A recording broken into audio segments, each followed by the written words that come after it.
Hi guys, യാത്രകളെ ഏറെ ഇഷ്ടപ്പെടുന്ന എല്ലാ പ്രിയ സുഹൃത്തുക്കൾക്കും സീനിസ് വ്ലോഗിൻ്റെ മറ്റൊരു പുതിയ വീഡിയോയിലേക്ക് ഹാർദവമായ സ്വാഗതം.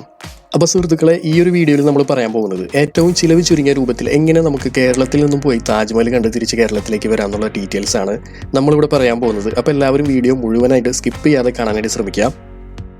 ആദ്യമായിട്ട് പറയാനുള്ളത് ട്രെയിനിൻ്റെ കുറച്ച് കാര്യങ്ങളാണ്. നമ്മൾ ട്രെയിനിലാണ് യാത്ര ചെയ്യുന്നത്.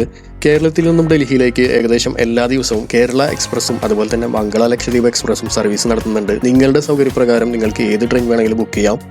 ട്രെയിൻ ടിക്കറ്റ് ബുക്ക് ചെയ്യുമ്പോൾ ഏകദേശം സ്ലീപ്പറാണ് നിങ്ങൾ ബുക്ക് ചെയ്യുന്നതെങ്കിൽ ഒരാൾക്ക് ഏകദേശം 1000 രൂപയിൽ താഴെയാണ് ടിക്കറ്റിൻ്റെ റേറ്റ് വരുന്നത്. ഇനി നിങ്ങൾ ഫാമിലിയൊക്കെ ആയിട്ടാണ് പോകാൻ ഉദ്ദേശിക്കുന്നതെങ്കിൽ നിങ്ങൾക്ക് 3 ടയർ AC ബുക്ക് ചെയ്യാം. 3 ടയർ AC ബുക്ക് ചെയ്യുകയാണെങ്കിൽ ഏകദേശം 2500 രൂപയിൽ താഴെയാണ് ടിക്കറ്റിൻ്റെ റേറ്റ് വരുന്നത്. കേരളത്തിൽ നിന്നും ഡൽഹിയിലേക്ക് ട്രെയിനിൽ ഏകദേശം 2 ദിവസത്തെ യാത്രയാണ് വരുന്നത്. അതുപോലെ തന്നെ നമ്മൾ ഏറ്റവും കൂടുതൽ ശ്രദ്ധിക്കേണ്ട ഒരു കാര്യം, നമ്മൾ ഭൂരിഭാഗം ആളുകളും വിചാരിച്ചിരിക്കുന്നത് ഡൽഹിയിലാണ് താജ്മഹൽ സ്ഥിതി ചെയ്യുന്നതെന്നാണ്. ഒരിക്കലല്ല, താജ്മഹൽ സ്ഥിതി ചെയ്യുന്നത് ആഗ്രയിലാണ്. നമ്മളപ്പോൾ കേരളത്തിൽ നിന്നും ട്രെയിനിൽ യാത്ര ആരംഭിച്ചിട്ട് നമ്മൾ ഇറങ്ങേണ്ട സ്ഥലം എന്ന് പറയുന്നത് ആഗ്രക്കാട് റെയിൽവേ സ്റ്റേഷനാണ്. AGC എന്നാണ് ആ ഒരു റെയിൽവേ സ്റ്റേഷൻ്റെ കോഡ് വരുന്നത്. AGC എന്നുള്ള കോഡ് എല്ലാവരും ഓർമ്മയിൽ വെക്കുക. അതുപോലെ തന്നെ ആഗ്രക്കാട് റെയിൽവേ സ്റ്റേഷൻ്റെ പേരും ഒന്ന് ശ്രദ്ധിച്ചു വെക്കുക. 2 ദിവസത്തെ യാത്രയ്ക്ക് ശേഷം നമ്മളിങ്ങനെ ആഗ്രക്കാട് റെയിൽവേ സ്റ്റേഷനിൽ എത്തിച്ചേർന്നിട്ടുണ്ട്. രാവിലെ 10 മണിയോട് കൂടിയിട്ടാണ് നമുക്ക് ഇവിടെ എത്തിച്ചേരാനായിട്ട് സാധിക്കും. ഇനി ഇവിടെ നിന്നാണ് നമുക്ക് താജ്മഹൽ കാണാനായിട്ട് പോകാനുള്ളത്. ഇനി നിങ്ങളിവിടെ സ്റ്റേ ചെയ്യാൻ ഉദ്ദേശിക്കുന്നുണ്ടെങ്കിൽ ഏകദേശം 1000-1500 രൂപ മുതൽ തന്നെ നമുക്കിവിടെ റൂംസൊക്കെ അവൈലബിൾ ആണ്. റെയിൽവേ സ്റ്റേഷനിൽ നമ്മൾ ഇറങ്ങിക്കഴിഞ്ഞാൽ ആദ്യമായിട്ട് നമ്മൾ ചെയ്യേണ്ടത് നമ്മളുടെ ബാഗ് സൂക്ഷിക്കുക എന്നുള്ളതാണ്. അതിനായിട്ട് റെയിൽവേ സ്റ്റേഷനിൽ തന്നെ നമുക്ക് ഒരുപാട് ലോക്കർ സംവിധാനങ്ങൾ ഏർപ്പെടുത്തിയിട്ടുണ്ട്. ഏകദേശം 20 രൂപയാണ് ഒരു ബാഗ് സൂക്ഷിക്കുന്നതിന് ചാർജായിട്ട് വരുന്നത്. ഇനി അതല്ല, നമ്മളവിടെ ആഗ്രയിൽ സ്റ്റേ ചെയ്യാൻ ഉദ്ദേശിക്കുന്നുണ്ടെങ്കിൽ നമ്മൾ ബുക്ക് ചെയ്യുന്ന നമ്മളെടുത്തിട്ടുള്ള റൂമിൽ ബാഗും ലഗേജും കാര്യങ്ങളൊക്കെ വെച്ചിട്ട് നമ്മൾ താജ്മഹൽ വിസിറ്റ് ചെയ്യാനായിട്ട് പോകാൻ ശ്രദ്ധിക്കുക. കാരണം താജ്മഹലിലേക്ക് കയറുന്ന സമയത്ത് അവിടെ ബാഗ് കാര്യങ്ങളൊന്നും എല്ലവിടെ അല്ല. അതൊന്നും ഒരു കാരണവശാലും അതൊന്നും ഉള്ളിലോട്ട് കയറ്റി വിടില്ല. അപ്പോൾ ഈ ഒരു കാര്യം എല്ലാവരും പ്രത്യേകം ശ്രദ്ധിക്കണം. ബാഗ് കാര്യങ്ങളൊക്കെ അവരവരുടെ റിസ്കിൽ സൂക്ഷിക്കുക. ഇനി അതുപോലെ പറയാനുള്ളത് ടിക്കറ്റിൻ്റെ കാര്യമാണ്. ടിക്കറ്റ് നമ്മൾ പരമാവധി ഓൺലൈനായിട്ട് തന്നെ ബുക്ക് ചെയ്യാനായിട്ട് ശ്രമിക്കുക. ഓൺലൈനായിട്ട് തന്നെ എടുക്കാനായിട്ട് നോക്കുക. കാരണം എന്ന് വെച്ചാൽ ഏകദേശം 45 രൂപയുടെ ടിക്കറ്റ് മതിയാവും നമുക്ക് താജ്മഹലിൻ്റെ പുറം കാഴ്ചകളൊക്കെ കാണാനായിട്ട്. എൻട്രി ടിക്കറ്റ് നമുക്ക് അത്ര റേറ്റേ വരുന്നുള്ളൂ. പക്ഷെ നമ്മൾ ഓൺലൈനായിട്ട് എടുക്കുകയാണെങ്കിൽ നമുക്ക് പെട്ടെന്ന് തന്നെ കാഴ്ചകൾ കാണാനായിട്ട് പോകാനായിട്ട് സാധിക്കും. അതല്ലാന്നുണ്ടെങ്കിൽ ഓഫ്ലൈനായിട്ടാണ് എടുക്കാൻ ഉദ്ദേശിക്കുന്നതെങ്കിൽ നമ്മൾ ഒരുപാട് സമയം അവിടെ ക്യൂ നിൽക്കേണ്ടതായിട്ട് വരും.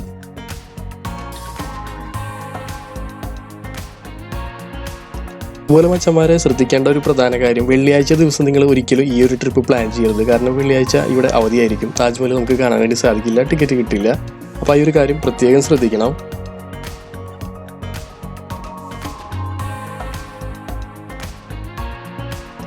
ലോകാത്ഭുതങ്ങളിൽ ഒന്നായിട്ടുള്ള താജ്മഹൽ അങ്ങനെ നമുക്ക് നമ്മളുടെ കൺമുമ്പിൽ നേരിട്ട് കാണാനായിട്ട് സാധിക്കും. ഒരു കാഴ്ച തന്നെയാണ്. അത്രയും വലിയ മനോഹരമായിട്ടുള്ള ഒരു നിർമ്മിതി തന്നെയാണ് താജ്മഹൽ എന്ന് പറയുന്നത്. ദിവസേന ഒട്ടനവധി ആളുകളാണ് ഈ ഒരു കാഴ്ച കാണാനായിട്ട് പല സ്ഥലങ്ങളിൽ നിന്നും പല രാജ്യങ്ങളിൽ നിന്നും വരുന്നത്.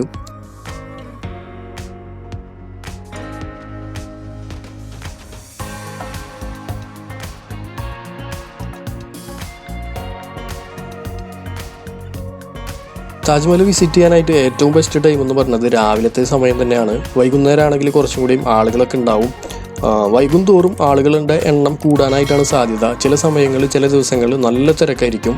അപ്പോൾ അതൊക്കെ നിങ്ങളുടെ ഓരോരുത്തരുടെ ഭാഗ്യം പോലെ ഇരിക്കും. നിങ്ങൾ വരുന്ന സമയത്ത് എങ്ങനെയാണ് നമുക്കൊന്നും പറയാൻ പറ്റില്ല. പരമാവധി രാവിലെ നേരത്തെ വന്ന് കാഴ്ചകൾ കാണാനായിട്ട് ശ്രമിക്കുക.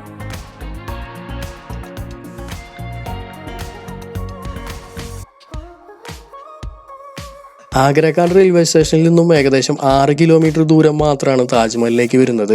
അപ്പോൾ നിങ്ങൾ സ്റ്റേഷനിൽ ഇറങ്ങിക്കഴിഞ്ഞാൽ അവിടെ നിന്നും ഒരു ഓട്ടോ വിളിക്കുകയാണെങ്കിൽ നിങ്ങൾക്ക് സുഖമായിട്ട് തന്നെ ഇവിടേക്ക് എത്തിച്ചേരാനായിട്ട് സാധിക്കും. ഓട്ടോയ്ക്ക് 150 രൂപയ്ക്ക് ചാർജ് വരുന്നുള്ളൂ. ഇനി അതല്ല, നിങ്ങൾക്ക് ഊബർ ടാക്സി വിളിച്ചിട്ടോ അല്ലെങ്കിൽ ടാക്സി വിളിച്ചിട്ടൊക്കെ നമുക്ക് ഇവിടെ വന്നിട്ട് കാഴ്ചകൾ കാണാനായിട്ട് സാധിക്കും.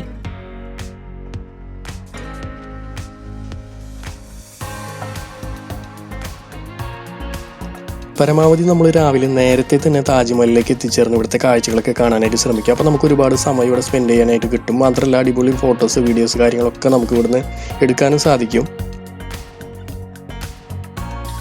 ഭക്ഷണത്തിൻ്റെ ചിലവിനെ പറ്റി നമ്മളുടെ ഈ ഒരു വീഡിയോയിൽ നമ്മൾ പറയുന്നില്ല. കാരണം അത് നിങ്ങളുടെ താല്പര്യത്തിനനുസരിച്ച് നിങ്ങൾക്ക് പുറത്തുനിന്ന് മേടിച്ച് കഴിക്കാം. അതല്ല, ട്രെയിനിലെ യാത്രയ്ക്ക് 1-2 ദിവസത്തിനുള്ള ഭക്ഷണം നിങ്ങളുടെ വീട്ടിൽ നിന്ന് നിങ്ങൾ തയ്യാറാക്കി കൊണ്ടുവരികയാണെങ്കിൽ അത്രയും ചിലവ് ചുരുക്കിയിട്ട് നമുക്ക് യാത്ര ചെയ്യാനും സാധിക്കും. എക്സ്പെൻസ് നമുക്ക് കുറവായിരിക്കും. ഇനി അതല്ല, നിങ്ങൾ പുറത്തുനിന്ന് മേടിച്ച് കഴിക്കാനാണ് ഉദ്ദേശിക്കുന്നതെങ്കിൽ അങ്ങനെയും ചെയ്യാം. അതിന് കുറച്ച് എക്സ്പെൻസ് വരുന്നുള്ളൂ. അപ്പോൾ അതുകൊണ്ട് തന്നെ നമ്മൾ ഭക്ഷണത്തിൻ്റെ ചിലവിനെ പറ്റി നമ്മൾ പറയുന്നില്ല. പരമാവധി നമ്മുടെ കയ്യിൽ നമ്മൾ ഭക്ഷണം ശേഖരിച്ച് കൊണ്ടുവരികയാണെങ്കിൽ അതായിരിക്കും നല്ലത്. കാരണം ട്രെയിനിലെ ഭക്ഷണം നമുക്കധികം പറ്റിയെന്ന് വരില്ല. അങ്ങനെ നമ്മൾ താജ്മഹലിലെ കാഴ്ചകളൊക്കെ കണ്ടതിന് ശേഷം അന്നേ ദിവസം രാത്രി തന്നെ അവിടെ നിന്നും തിരിച്ച് നമ്മുടെ കേരളത്തിലേക്കുള്ള യാത്ര ആരംഭിക്കുക. എല്ലാ ദിവസവും കേരള എക്സ്പ്രസ് ഡൽഹിയിൽ നിന്നും കേരളത്തിലേക്കുള്ള സർവീസ് നടത്തുന്നുണ്ട്. അപ്പോൾ നമ്മൾ ആ ട്രെയിനിൽ ടിക്കറ്റ് ബുക്ക് ചെയ്യുകയാണെന്നുണ്ടെങ്കിൽ നമുക്ക് രാത്രി 10 മണിയോട് കൂടിയിട്ടാണ് നമുക്ക് അവിടെ നിന്നും നമ്മളുടെ കേരളത്തിലേക്കുള്ള യാത്ര ആരംഭിക്കാവുന്നതാണ്. ഇവിടെ വന്നിട്ട് നമ്മൾ യാത്ര ചെയ്യുമ്പോൾ പരമാവധി ചിലവ് ചുരുങ്ങിയ രൂപത്തിൽ തന്നെ യാത്ര ചെയ്യാനായിട്ട് ശ്രമിക്കുക. ഈ ഒരു യാത്രയിൽ നിങ്ങൾക്ക് ഏതൊക്കെ രീതിയിൽ ചിലവ് ചുരുക്കി യാത്ര ചെയ്യാൻ പറ്റുമോ അങ്ങനെയൊക്കെ ചിലവ് ചുരുക്കി യാത്ര ചെയ്യാനായിട്ട് ശ്രമിക്കുക. അങ്ങനെയാണെങ്കിൽ നിങ്ങൾക്ക് ചെറിയ തുകയിൽ തന്നെ താജ്മഹൽ കണ്ട് തിരിച്ചു വരാവുന്നതാണ്. അപ്പം ചമര ഇത്രയും ഡീറ്റെയിൽസ് ആണ് ഈ ഒരു വീഡിയോയിൽ നമുക്ക് പറയാനായിട്ടുള്ളത്. തീർച്ചയായിട്ടും നിങ്ങൾക്ക് ഈ ഒരു വീഡിയോ ഇഷ്ടമായെന്ന് വിചാരിക്കുന്നു. ഇഷ്ടമായിട്ടുണ്ടെങ്കിൽ നിങ്ങളുടെ ഫാമിലി ഫ്രണ്ട്സിനൊക്കെ ഈ ഒരു വീഡിയോ ഷെയർ ചെയ്ത് കൊടുക്കുക. അതുപോലെ ലൈക്ക് ചെയ്യുക. നിങ്ങളുടെ നിർദ്ദേശങ്ങൾ നമ്മളുടെ കമൻറ്റ് ബോക്സിലൂടെ വന്ന് രേഖപ്പെടുത്തുക. ഇനിയും ഇതുപോലെയുള്ള നല്ല വീഡിയോകൾ കാണാനായിട്ട് നമ്മുടെ ചാനൽ സബ്സ്ക്രൈബ് ചെയ്യാത്ത ആളുകൾ തീർച്ചയായിട്ടും ഒന്ന് സബ്സ്ക്രൈബ് ചെയ്യുക, സപ്പോർട്ട് ചെയ്യുക. അപ്പോൾ മറ്റൊരു പുതിയ വീഡിയോ ആയിട്ട് കാണുന്നവരേക്കും ബൈ.